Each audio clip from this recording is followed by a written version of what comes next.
वो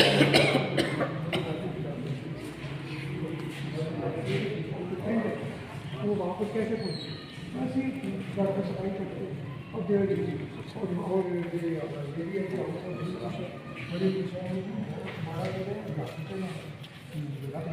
बड़ी अच्छी बात की आपने साइकिल, ये फितरत का साइकिल ऑल ओवर दी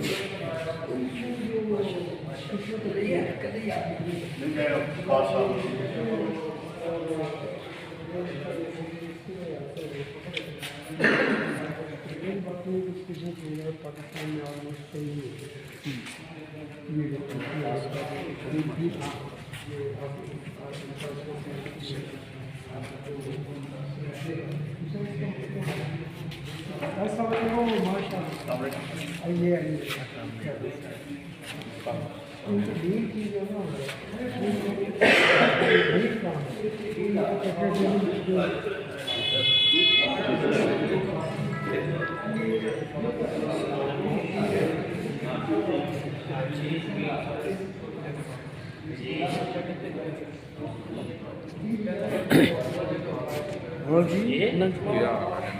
ये चलो ना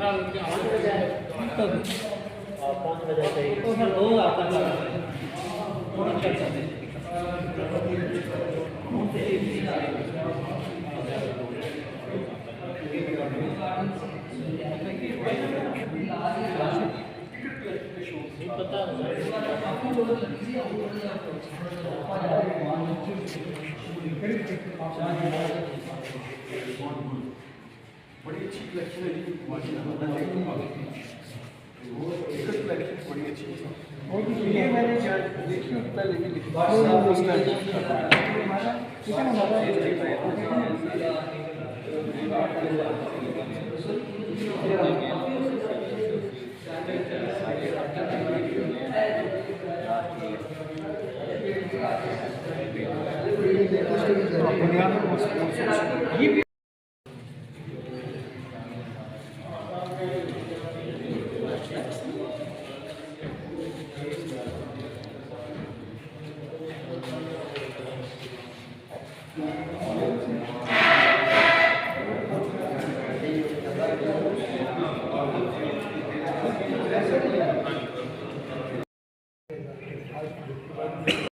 ये साहब का भी और आप सब लोगों का भी आप तशरीफ लाए।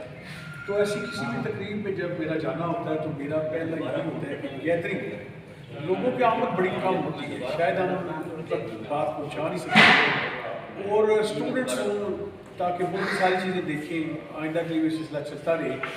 तो लेकिन फिर भी बड़ी खुशी की बात है कि जेलम जैसे शहर में अगर यहाँ 20 बंदे नज़र आ रहे हैं, तो मैं लाहौर में भी रहा हूँ 15-20 साल, अपनी पिंडी में ज़्यादातर और जेलम में, तो वहाँ पे भी इस मौजू पे किसी नेशनल इशू पे या कुछ ऐसी चीज़ों पे कोई तकरीब करना बड़ा ही मुश्किल है, 10 बंदे भी इकट्ठे नहीं होते। तो जेलों को देखा जाए तो जितने मौजूद हज़रात आप यहाँ जेलों में मौजूद हैं, हर एक की अपनी अपनी दिलचस्पी हाबीज़ हैं, मुख्तलिफ कलेक्शन करते हैं और मुख्तलिफ मालूमात वगैरह उनके पास हैं। पिंडी में मुझे नज़र नहीं आई और लाहौर तो वैसे में जेलों की है कि इतने लोगों को इस चीज़ का इदराक है और हाबीज़ हैं, पॉजिटिव हाबीज़ हैं। और जिस लाइब्रेरी में आप खड़े हैं, हम सब लोगों को स्ट्रगल रही है कि इसे रेनोवेट किया जाए। आज से 6 साल पहले हमारी जितनी भी स्ट्रगल होती है वो सारी डिपेंड करती है डिप्टी कमिश्नर के ऊपर। हम जो मर्जी करते रहे जब तक कि डिप्टी कमिश्नर या ब्यूरोक्रेसी के ऐसे ऑफिसर सामने ना आए जिसको इन चीज़ों में दिलचस्पी हो।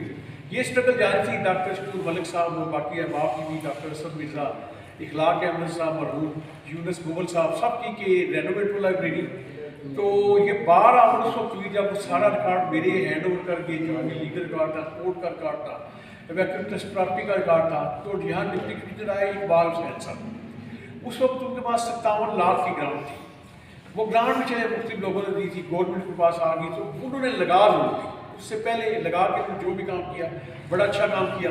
तो बाकी चले मेरा इस वक्त मौजूद ये नहीं है और ताकि उन तक भी हमारी बात पहुँचे, जितने ज़्यादा लोग देखेंगे तो हमें भी यानी आप सबको भी अपनी हाफिज़ का एक रिवार्ड मिलेगा कि जितने लोग आए अप्रिशिएट करें, तो उसी के बाद हौसला बढ़ता है। बंदा कहता है यार मैं कोई अच्छा काम कर रहा हूँ और लोगों को इससे दिलचस्पी है। तो एक इस दिन के बाद इस बात होगी, बाकी क्योंकि ये यहाँ पे एक तकरीब का इनेकाद किया गया है, तो इससे सिलसिले में कलेक्शन तो होगी। जेलम भी अब एक डिक्लेयर कर दिया गया है पंजाब गवर्नमेंट की तरफ से हेरिटेज टूरिस्ट सिटी। ये एक बहुत बड़ा आनंद होता है किसी भी शहर के लिए। इससे पहले हड़प्पा, टेक्सला, ये तो चले आ रहे मोहनजोदड़ो वगैरह, वो तो यूनेस्को साइट्स भी हैं। तो उन्हें गवर्नमेंट पंजाब ने दोबारा से हेरिटेज टूरिस्ट सिटी डिक्लेयर किया है, टेक्सला और हड़प्पा। उसके साथ तीसरी चीज़ उन्होंने बहरा एक सिटी है, तहसील छोटा सा शहर है, उसे भी डिक्लेयर कर दिया। तो मैं आर्कियोलॉजी डिपार्टमेंट में मैंने भी रिव्यू किया कि देखें जेलम में तो सिर्फ एक रोहतास फोर्ट ही काफ़ी है इसे डिक्लेयर करने के लिए हेरिटेज और टूरिस्ट सिटी। एनीवे उन्होंने रिस्पेक्ट की हम सब लोगों की, तो डिक्लेयर कर दिया गया हेरिटेज एंड टूरिस्ट सिटी। तो इम्पैक्ट इसका ये होगा कि 20 अरब यानी 20 बिलियन कह लें डॉलर्स और 20,000 रुपये पर सिटी उन्होंने एलोकेट किए हैं हेरिटेज सिटी डिक्लेयर होने के बाद। 60 अरब से पहले 20 E20 ईच चलेगी उन तीनों शहरों को। आपको फोर्थ पार्ट में तकसीम होने के 15 अरब या कुछ अरब जेलम को भी मिल जाएंगे। उसका बेनिफिट ये होगा कि देखें जब से डिक्लेयर हुआ है हेरिटेज सिटी, जेलम में डेरा डाला हुआ है आर्कियोलॉजी डिपार्टमेंट। आज भी एक्सकवेशन हो रही है रोहतास फोर्ट और टिला जोगियाँ तक। वहाँ पे अभी जो मैं उनको पढ़ रहा था, देख रहा था फेसबुक पे, आज जो काम कर रहे हैं वो बड़ा अच्छा। हम लोग जाते हैं, हम कदम कदम पे ये ख्वाहिश करते हैं और राय रखते हैं कि ये होना चाहिए।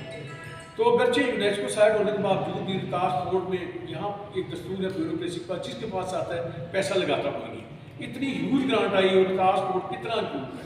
एनीवे अब भी अलीगढ़ पे भी ग्रांट है, तो आज वो जो काम कर रहे हैं वो बड़ा जरूरी था। वो काम ये था, मान सिंह की हवेली सबसे एक कंस्पिक्यूअस प्लेस है। वहाँ पे किले के अंदर जाएँ तो हर बंदा चाहता है कि वहाँ तक तो जाए, लेकिन उसकी हालत क्या थी?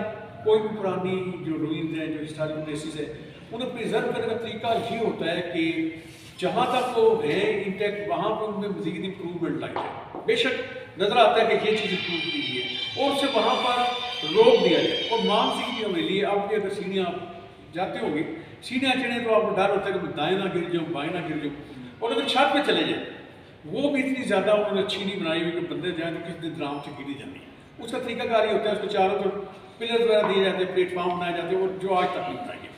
अगर वो हमें हैंड ओवर करते तो हम शायद आज से 10 साल पहले भी, मैं ये नहीं कर हमें हैंड ओवर करते, हमारी ये ख्वाहिश यही है और उनको कहा जाता रहा कि हमें हैंड ओवर कर दें, हम तो सीने के साथ एक प्लेटफॉर्म बना देंगे, मान सिंह हवेली को अच्छे तरीके से प्रिजर्व कर देंगे। एनीवे अब वो काम कर रहे हैं। आज मान सिंह हवेली भी उनका जो एक काम था कि वहाँ पहुँचने के लिए कुछ दुश्वारियाँ थी, ट्रेंचेस थी, ऊँची नीची जगह थी, वो उन्हें लेवल कर रहे हैं। अपना एक ज़ाती तजुर्बा बताता हूँ। मैं फौज से वापस आया तो मैं फैसलाबाद में मेडिकल कॉलेज में डेमोस्ट्रेटर था। तो भुट्टो साहब का दौर था, उन्होंने इकबाल को ना पंजाब में सर 21 अप्रैल की छुट्टी, उस 9 नवंबर नहीं होता, बाकी जगह कैंसिल कर दी। तो मैं उससे 21 अप्रैल 1976 को मैंने स्टाफ मीटिंग में चंद बातें की थी, वो मैं आज दोहरा देता हूँ। मैंने कहा एक आफाकी शायर था, आपने उसको सूबाई शायर बना दिया। उन्हें इंडिया ने ऐसे किया कि इकबाल की 100 साल पैदाइशी उन्हें मनाने का ऐलान कर दिया। उन्होंने तहकीक करके 9 नवंबर उन्होंने ढूंढा कहीं से, इंडिया ने। तो फिर भुट्टो साहब को शर्म आई, तो भाई ये क्या हो गया, तो फिर उसे 9 नवंबर कर दिया। और 21 मार्च अप्रैल होता था जिसमें हम, मुझे वो यादगार 21 अप्रैल याद है 76 का, जब लाहौर में दिन मनाया गया था। मौला मौदूदी, शोरिश काश्मीरी और जावेद इकबाल, इतनी ज़बरदस्त होता ही मीटिंग थी। तो हम इसको मज़ीद तारीखी बना सकते हैं। ये कि थोड़ा वर्कअप ज़्यादा किया जाए, मेरे भाई ने कहा, और हम इंशाल्लाह अगली दफ़ा ज़्यादा टाइम देंगे और डॉक्टर साहब का बैठ के इनके मवाना अनुसार करेंगे। Thank you. कि आप जो है इस प्रोग्राम में तशरीफ लाए और जनाब आरिफ पीर साहब ने जो बयान दिया है उसमें बारे में तो हमारी हौसला अफजा है, मालूमात अफजा भी है। और दूसरा ये है कि हमारा डायरेक्टर दारा साहब से है, लेकिन आपको पता है कि ब्यूरोक्रेसी की जो है वो अपना स्टाइल है काम करने का, जबकि हम शहरी है, हमारा ये पैशन है कि हम अपनी स्टूडियो में। बहरहाल मैं तो ये कहूँगा कि हर शख्स जितना किरदार अदा करना है इसको दिया वो सलाम और रिक्वेस्ट करते हैं कि उसमें एक कदम और आता है। तो जहाँ तक आज का प्रोग्राम है, ये historical research society and Hafiz university society के तहत हो रहा है, जिसमें कि हम ना तो तकरीरें करते हैं आज तकरीरें नहीं हो, ना कभी पहले हुई है, और ना ही क्या है कि हमको कहते हैं कि किताबों के हवाले दें, हम तो एविडेंसेस पेश करते हैं, ठीक है, हमारे पास ये एविडेंस है 100 साल पुरानी, 800 साल पुरानी से, तो यही हमारा जो है प्रकार है और हम इस तरीके से मुतमईन है। और जहाँ तक आपके तावन का ताल्लुक है, सबका बहुत बहुत शुक्रिया। और इस सोसाइटी को 49 साल चल रहा है जो रहेगा। आप तशरीफ लाए हैं तो आपसे ये रिक्वेस्ट है कि पाकिस्तान की हिस्ट्री को पाकिस्तानियत के जज्बे से जो है वो आप जो है उसे महफूज करें।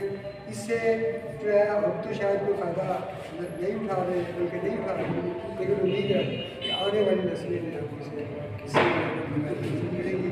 तो आप सबका बहुत शुक्रिया।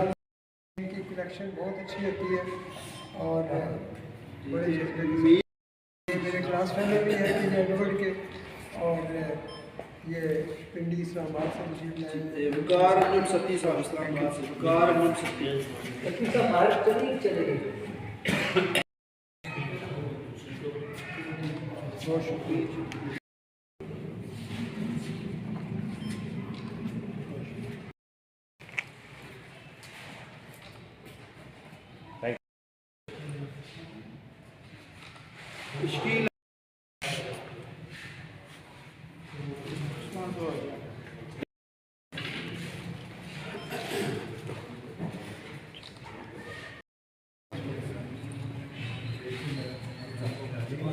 जिब्रान अहमद मुस्तफ़ा आबिद साहब